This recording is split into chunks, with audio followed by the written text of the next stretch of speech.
لبيك اللهم لبيك لبيك لا شريك لك لبيك إن الحمد والنعمة لك والملك لا شريك لك۔ السلام علیکم ورحمۃ اللہ وبرکاتہ۔ یہ ہے نعمت اسلام اور ہم حج سیریز کر رہے ہیں۔ میں ہوں آپ کی اسپیکر کائنات شیخ۔ آج کا موضوع ہے عرفات کے دن کا روزہ۔ یہ روزہ کیوں اہم ہے اور اس کی کیا فضیلت ہے، یہ ہم اب جانیں گے۔ اللہ نے اسلام میں کچھ راتوں کو اور راتوں پہ فضیلت دی ہے۔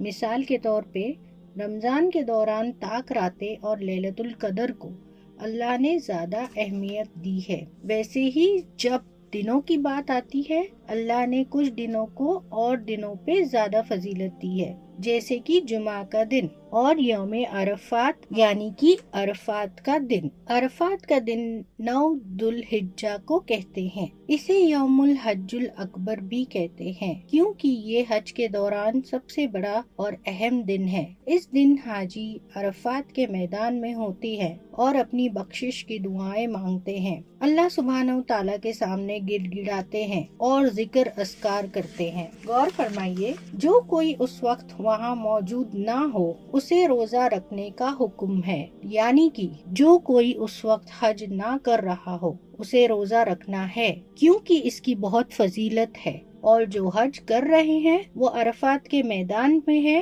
انہیں روزہ نہیں رکھنا ہے۔ یہ حدیث سے ثابت ہے۔ سنن ترمذی کی حدیث نمبر 751۔ ابو ناجی یسار کہتے ہیں کہ ابن عمر رضی اللہ تعالی سے عرفے کے دن عرفات میں روزہ رکھنے کے بارے میں پوچھا گیا تو انہوں نے کہا کہ میں نے نبی اکرم صلی اللہ علیہ وسلم کے ساتھ حج کیا، آپ نے اس دن کا روزہ نہیں رکھا۔ ابو بکر صدیق رضی اللہ تعالی عنہ کے ساتھ حج کیا، انہوں نے بھی نہیں رکھا۔ عمر رضی اللہ تعالی عنہ کے ساتھ کیا، انہوں نے بھی نہیں رکھا۔ عثمان غنی رضی اللہ تعالیٰ کے ساتھ کیا تو انہوں نے بھی نہیں رکھا۔ میں بھی اس دن وہاں عرفات میں روزہ نہیں رکھتا ہوں، البتہ نہ تو میں اس کا حکم دیتا ہوں نہ ہی اس سے روکتا ہوں۔ امام ترمذی کہتے ہیں کہ یہ حدیث حسن ہے۔ حدیث صحیح مسلم حدیث نمبر 1162 کا مفہوم ہے۔ حضرت ابو قتادہ رضی اللہ تعالیٰ سے روایت ہے، حضور صلی اللہ علیہ وسلم نے فرمایا، جب ان سے عرفات کے دن کا روزے کا پوچھا گیا تھا، یہ پچھلے سال کے اور آنے والے سال کے گناہوں کی اصلاح کرے گا انشاءاللہ۔ غور فرمائیے، صغیرہ گناہوں کی بات ہو رہی ہے۔ ایک روزہ اور پرانے گناہوں کی اصلاح ہو جاتی ہے، وہیں ایک روزے سے جو گناہ کیے ہی نہیں یعنی کہ آنے والے ایک سال کے گناہ، اس کی بھی اصلاح ہو جائے گی انشاءاللہ۔ اب سوال یہ ہے کہ کب یہ روزہ رکھیں؟ کیا یہ اپنے ملک کے حساب سے رکھیں یا ہمیں سعودی عربیہ کو فالو کرنا ہے؟ اس میں اختلاف ہے، یعنی کہ ڈفرینس آف اوپینینز۔ تو کئی اسکالرز کا یہ کہنا ہے کہ روزہ ہمیں اس دن رکھنا چاہیے جس دن حاجی عرفات کے میدان میں ہو، اور باقیوں کا کہنا یہ ہے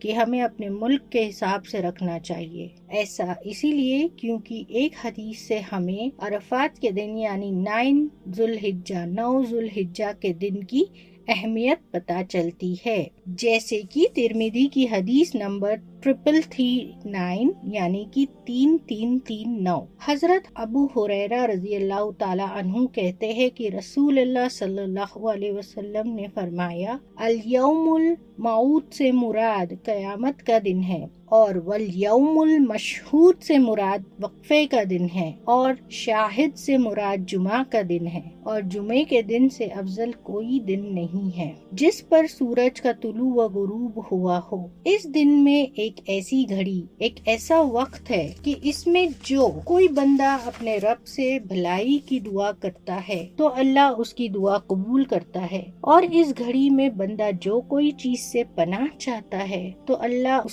سے بچا لیتا ہے اور پناہ دیتا ہے۔ تو اس دن ہمیں زیادہ سے زیادہ دعاؤں کا اہتمام اور فرض نمازوں کے ساتھ زیادہ سے زیادہ ذکر اور اذکار کرتے رہنا چاہیے، اور روزہ بھی رکھنا چاہیے۔ تو ظاہر سی بات ہے 9 ذوالحجہ کو ایک مومن اس دن کے ثواب کو کمانے کے لیے ہر وہ چیز کرے گا جو قرآن اور سنت سے ثابت ہو، اور اختلاف میں پھنس کر ہمیں 9 ذوالحجہ کو گنوانا نہیں ہے۔ ہم آسان طریقہ اپنا سکتے ہیں تاکہ ہمارا کوئی نقصان نہ ہو۔ غور فرمائیے، یہ طریقہ واجب یا فرض یا سنت نہیں ہے، نہ ہی بدعت ہے، یہ بس ایک عمل ہے جس سے ہم 100% شیور رہیں گے کہ ہمیں 9 ذوالحج نصیب ہو جائے۔ ہم یہ کر سکتے ہیں 8 اور 9 ذوالحجہ دونوں ہی دن کے روزے کا اہتمام کر لے، احتیاط کے طور پہ کہ ہم سے یہ روزہ چھوٹے نہیں، اور انشاءاللہ اللہ ہمارے گناہوں کو بھی معاف فرمائیں گے۔ جو سنت سے ثابت ہے وہ یہ ہے کہ 9 ذوالحجہ کو روزہ رکھنا ہے۔